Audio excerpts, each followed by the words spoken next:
está instalada y entonces con esto quiero demostrar este gobierno de hoy viene con todo, pero esto ya se venía dirigiendo, ya lo sabemos que desde la década del 90, ¿no es cierto?, se le dio bien la vida todo eso. Pero en la época del kirchnerismo, ella anunció a la señora la instalación de esta planta.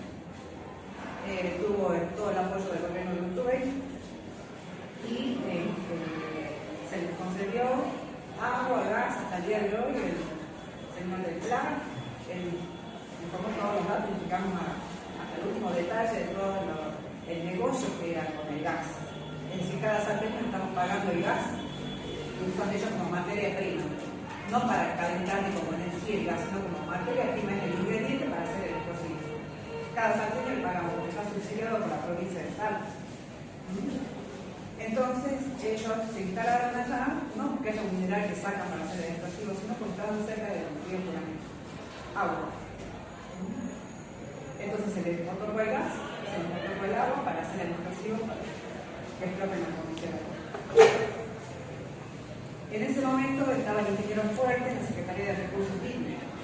Nuestras quejas eran numerosas, porque era una planta añeja que ya había funcionado en Estados Unidos, que se descartó y se instalaba acá, con todo el peligro que representa una chatarra en una fábrica que tiene alta presión, sustancias corrosivas. Nos quejábamos de eso, que se instaló en una zona sísmica, que era un gran peligro, a pocos kilómetros del paredón de Piquetunar, que es el generador de electricidad de la región. Ahí está instalada la planta, con total impunidad.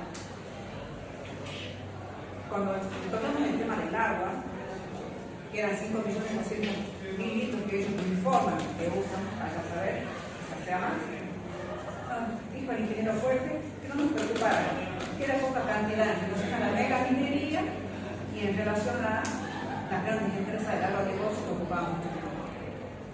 Ahora, cuando nosotros hicimos el cálculo de 5.200.000 litros por día, lo cual puede ser un volumen relativamente poco en comparación con lo que él decía, si lo llevábamos a un consumo humano, era un consumo, pongámosle 150 o 200 como acotado, de consumo por día de una persona, era el consumo de 20.000 personas por día. La población de una comunidad de un pueblo en la zona de Andrés. Que ya en ese tiempo había manifestación de docentes, de escuelas primarias, de alumnos, de la comunidad de los Rosales, porque no tenían agua. El agua proviene del dique Cabra Corral, juramento, Tunal. Cuando se construyó el dique era para agricultura y ganadería, esto era industria y explosivo. En ese tiempo también, y mucho antes que llegara Aukin, los agricultores pequeños en la llana pedían concesión o ampliación del uso del riego para sus cultivos, querían ampliar maíz, alfalfa. No le concedían 1 milímetro más de agua porque no había. Claro. Pero llegó Aukin y le dieron el agua así. Ahora, cualquier agricultor, desde el momento que se le concede el agua, la use o no, tiene que pagar un impuesto. Aukin estuvo años con toda la resistencia justo, no más de 10 años en una cama, y bueno, larga la historia. Pero mientras no usó el agua, y ya tenía que conseguir el agua, nunca pagó un peso. Y vaya a saber si paga. Hola, ¿cómo están? Entonces, lo que quiero significar todo esto es que hay un minero poder instalado con varios tentáculos por todos lados. No solamente la minería, tenemos en plena zona agrícola ganadera una planta de explosivos para eso, para abaratar el costo, porque ya todas las monedas realmente se importan, se debe seguir importando en parte, pero sí solamente para abaratar el costo. ¿A precio de qué? Que cada sartén le paguemos materia prima para hacer el explosivo. Y poniendo en riesgo a toda la comunidad, docentes, ambulancias, remiseros, productores que transitan por esa ruta, porque iban a salir numerosos camiones por día con el explosivo hacia Rafaela, Santa Fe. De ahí de Parque. Entonces, realmente, como dice Hernán, la falta de compromiso desde la academia es preocupante porque hay gente más informada, con más conocimiento. ¿Qué podemos esperar de la comunidad? Uno se queja a la comunidad que las marchas van un poco. Pero creo que hay que, ¿qué hacemos entonces? Decimos, bueno, recién le comentaba a Cristina que las marchas por ahí de los desmontes, mucha gente no va, o las marchas por la reclamos docentes, o de los médicos con los hospitales, o los jubilados, con marchas acotadas. Pero el tema tan delicado como el agua, que nos toca a todos, esperamos que las marchas realmente iban a ser multitudinarias. Hay provincias que la sufren más, Mendoza más áridas, son más contundentes, pero acá no nos quedamos cortos. El cambio climático va haciendo que vaya disminuyendo el agua en todas las regiones. También le comentaba recién a Cristina esto. Yo llevé a alumnos míos de la carrera de agronomía a los valles, Calchaquí, para que vean los productores pequeños, y ellos sin hablar de caudal, sin hablar de nada, nos explicaban. Cuando éramos chicos nos levantábamos, veíamos el cerro blanco de punta a punta, ¿no? Por el hielo formado, que después se derretía y era primavera, contentos, agua abundante para riego, viñedo, alfalfa, pimentón. Hoy en día se levanta y vemos tanto apenas en la montaña. ¿Cómo hablamos de lo último? Que antes sí, que ahora... Ahora ven, apenas la puntita del cerro. Apenas la puntita del cerro, blanca. Quiere decir que hay mucho menos hielo formándose por el cambio climático. Y entonces, ¿qué significa eso? Que en primavera va a haber poca agua que se derrite, poca agua que alimenta los árboles. ¿Cierto? Porque eso es el hielo. Con eso se riega. Las zonas de secano donde no llueve dependen solamente del riego de arroyos, acequias. En otras zonas donde llueve, bueno, calcula la siembra con la lluvia, pero donde no llueve, como que son baños mucho al año, entonces depende del agua, del hielo. ¿Puedo hacer una preguntita? Entonces, cosa que la gente que no afecta, ¿en qué afectaría? Afecta en toda la producción de alimentos, en todo el trabajo, porque una fija espírita que tiene 10 obreros, tiene menos producción, tiene que despedir trabajadores, o sea, afecta todo. Afecta en la economía del productor, de los empleados y en el precio del alimento, que va a ser un poco más escaso, claro. Y ahora esto del riego, que pagan los grandes finqueros, puede ser o estoy equivocada, pagan para que rieguen sus respectivos campos y la gente que no tiene le riega menos, puede ser algo así. Bueno, sí, no? las megas empresas, y lo veo en la zona de ANTA, que grandes empresas, hablamos de inversora juramento y otras empresas enormes, que ellos tienen el río, están vendiendo el río para ellos en un plazo de río. ¿Qué agricultor pequeño hace eso? Uno puede. El poder sí. Y en esas empresas no es un agricultor, un campesino que está, son inversores importantes, banqueros, mineros, jugadores de fútbol, o sea, son inversionistas. Entonces ellos sí consiguen el agua. ¿Está prendido? No tengo muy buena. Entonces, todo este tema del agua es muy amplio. No es solamente esta ley de glaciares, desde hace rato que se viene esta entrega indiscriminada del agua. Es una tontera lo que voy a decir. No, para nada. Influye. A mí me llamó la atención de chica cómo la gente, teniendo los ríos que tienen acá, no iban a los ríos, no valoraban el hecho de que sí con piedra, ¿no? Entonces, como que no toman conciencia desde chicos, creo que El valor del agua. Y eso yo también estaba pensando en cómo enfocar esta charla y veía eso, ¿no? En las comunidades indígenas, que se llama hoy, que es como me enteré, que son las comunidades originarias, existe un conocimiento desde niño acerca de la importancia del agua. Para ellos el agua es un ser con espíritu, por lo tanto nadie daña a un ser querido, ¿verdad? Incluso para otras comunidades es una realidad. Claro, una anécdota que traigo acá. El ingeniero Tomasoli, que es ingeniero químico de la Universidad de Córdoba, permacultor, en Ecuador fue a dar unas charlas a la comunidad y a ayudarlos con la organización del riego. Y les explicaba a la gente que iban a traer en manguera el agua para los cultivos. Y un señor ahí de la comunidad dijo, pero no hay otra forma de traer el agua que no sea de mangueras. Y el ingeniero le dijo, pero si llega perfecto, llega el caudal, llega todo. Y él dijo, lo que pasa es que no podemos dialogar con el agua en las mangueras.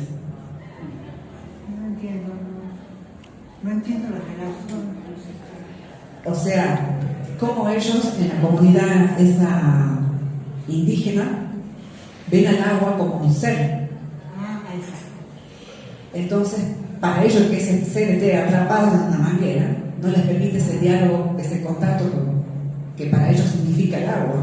Nosotros, ¿qué tenemos del agua salido nosotros? Que es un líquido incoloro, inodoro, insípido, que es sólido, líquido, gaseoso, que lleva a los 100 grados, que congela los océanos según la presión, que sublima, o sea, que es un alto porcentaje en el planeta Tierra, que es un alto porcentaje en el cuerpo, pero ahí ese es nuestro concepto que salimos de la primaria, secundaria y incluso de la universidad.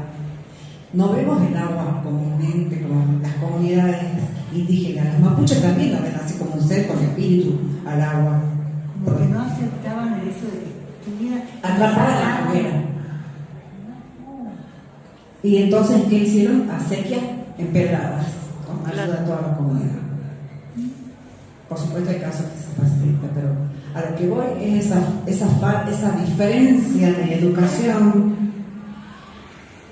y que hacemos los docentes en las escuelas, en todos los niveles. Como digo, uno de la escuela es eso, el agua, líquido, incoloro, inodoro, insípido. Evapora, congela. Y no lo vemos un poco más allá. Y quizás eso explica la ausencia de la gente en las calles también. Al margen que ya estamos vapuleados por todo, ¿no es cierto? Por las noticias, por las cosas, la gente, hay como una deciden todos ya cansados, pero no se podría implementar el ritmo a nivel educativo, inculcar el valor del agua. está el valor del agua, pero yo he visto en muestras en las escuelas y a lo máximo que llega es decir, y que no en todas las escuelas, muy poquito del derecho humano, apenas, cuando ya sabemos que es mucho más que un derecho humano, porque todo ser vivo, no solamente el humano, necesita el agua, ¿verdad? Entonces ya quedó como prehistórico decir que es un derecho humano, pero ni siquiera llega al derecho humano en las escuelas, llega al recurso natural, con suerte, el tratamiento del agua. ¿Sí? ¿El río abajo del río Juramento hay contaminación? Y el río Juramento viene de larga trayectoria, así que tiene... Sí, yo no sé, pero digo de la fábrica. De la fábrica no se sabe, hubo.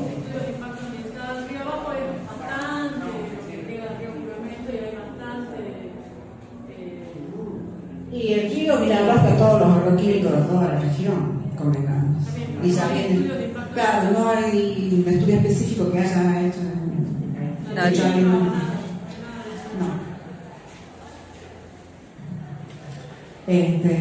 Haya habido casos de que se sabía de que se tiraban la bosta de las vacas de los feedlot al río y... Claro, es una cosa por el seguro y todo lo demás, lo que se utiliza de recto para elaborar el nitrato de amonio, no sé, Claro, lo que pasa es que no está en contacto directo la fábrica con el río están un poco más allá. Toman agua ellos de ahí. ¿Toman agua y no la tiran? Según ellos todo evaporan, pero es como imposible evaporar la cantidad de agua que ellos ocuparían en los piletones. Así que es como eso, y aparte está todo con policía privada, tiene policía, tienen seguridad privada y seguridad de la policía, todo, nadie entra, los empleados no pueden entrar con celular. Y tienen los piletones de evaporación que como nosotros reclamábamos, decían que figuraba una geomembrana nada más que iba a estar en el fondo de ese piletón. Cuando reclamábamos, decían que iban a poner una capa, 2 capas, 3 capas de cemento, y hasta la fecha sabemos que es una geomembrana nada más que... Y el nitrato de amonio, que puede ser usado como fertilizante, porque el nitrato de amonio es un fertilizante, pero en pequeñísima dosis. Ahí, como son millones de toneladas en un piletón, si esa pileta se llegara a rascar, estamos en zona sísmica, no nos reunimos en esa zona, o explotara, porque es una sustancia muy fácil de que explote, implicaría la contaminación de todas las napas, y de ahí podría drenar al río, por las pendientes. ¿Sí? Y la región se abastece de napas. Tenemos pozos en la región, no tomamos agua del río Juramento, sino de napas. Es decir, todo lo que pasa en superficie. Entonces, bueno, mi historia era esta, decir, ¿qué pasa con las comunidades que no reaccionamos? Y es porque no conocemos. Nadie defiende lo que no conoce. Entonces, creo que habría que hacer campañas de concientización en las escuelas o públicas donde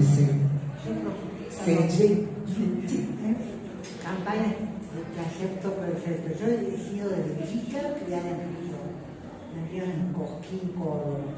Una tía que tuvo tuberculosis, y bueno, compró.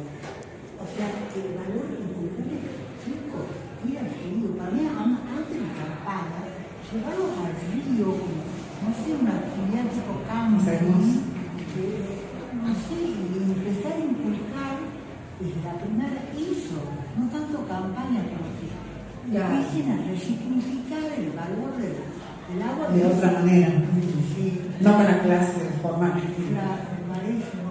¿Sí? Claro, por ahí también puede ser que no se conozca, pero también que no se sensibiliza, digamos, de lo importante que son. Claro, en la urbanidad menos todavía, quizás en el campo, porque nunca ha tenido la vivencia. En la urbanidad, uno criado entre cuatro paredes, a veces abre la canilla, que es el agua que sale y cierra tan cómodamente que sale, ¿verdad? No pasa en todos los lugares así, donde hay gente que tiene que ir a cargar el agua, que sabe de la escasez, que tiene que ir con la misma agua que te bañas a guardar para llegar a la verdura. El valor del agua está bastante descuidado. Y entonces eso yo creo que también indica un poco la ausencia de la gente. Sería uno de los factores posibles, ¿no? Pero bueno, en realidad la gente, como digo, por muchas cuestiones importantes no sale a las casas. Y bueno, no sé qué podría yo aportar ahora. Bueno, ese es mi relato de lo que nos pasó allá. Que este secretario de Recursos Hídricos decía que no nos quejemos de la cantidad de agua porque era mínima, pero la mínima era el agua que consume toda una población de la ciudad cabecera allá. Y estaba faltando el agua en ese momento, no era que faltaba el agua en muchas comunidades, tampoco había para los agricultores. Ahora vos mencionaste una planta de hidrato de no sé qué cosa. Nitrato de amonio. Nitrato de amonio. Anotarlo, después te fijas en internet y vas a ver las explosiones que hay en el mundo con nitrato de amonio. ¿Cómo se llama? Nitrato de amonio. Amonio, como al último. La mutual judía AMIA, con 8 kilos de nitrato de amonio combinado con otras sustancias, logró esa explosión. 8 kilos de nitrato de amonio. Acá se fabrican miles de toneladas por día para la minería, para que se tome envergadura de lo que es el explosivo. O sea que Austin vino para muerte. Para todo el emprendimiento minero, para abaratarle el costo a todos los emprendimientos. Encima que ya tienen todos los subsidios, y todos los beneficios, y todas las devoluciones por protección minera, se les devuelve plata por todo, encima se les baja el costo de los explosivos, se le baja el precio del gas. Eso es lo que no entiendo, lo del gas, la relación que hiciste con esta planta. Ajá, porque es un ingrediente para hacer el nitrato de amonio. Ellos usan gas y amoníaco combinados, son dos plantas, no una por decir, producen ácido nítrico y después combinando hacen el nitrato de amonio en reacciones químicas. Y obtienen unos perdigonados así que ese es el nitrato de amonio. Disculpen, quería proponer que puedan seguir desarrollando Olga, después Pablo y después la ronda de debate.